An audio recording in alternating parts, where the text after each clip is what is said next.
Gaza మొత్తాన్ని ఆక్రమించేసుకోవడం అన్నటువంటి దాంతో పాటుగా పాలస్తీనా మొత్తాన్ని మార్చే ప్రయత్నం చేస్తుంది ఇజ్రాయెల్.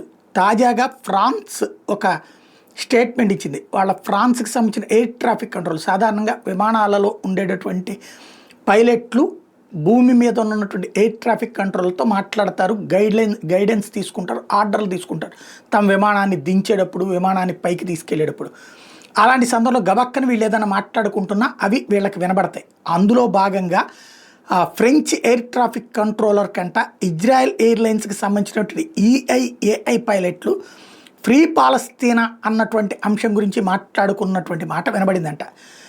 ప్యారిస్లో ల్యాండ్ అవుతున్న సందర్భం అంటే టోటల్ పాలస్తీనాలో, అంటే ఇప్పటికే గాజా మొత్తాన్ని ఇజ్రాయెల్ స్వాధీనం చేసుకుంటుంది అన్నటువంటిది ఇజ్రాయెలే చెప్పుకొచ్చింది. అది మా భవిష్యత్తు భద్రతా అవసరాల రీత్యా అని.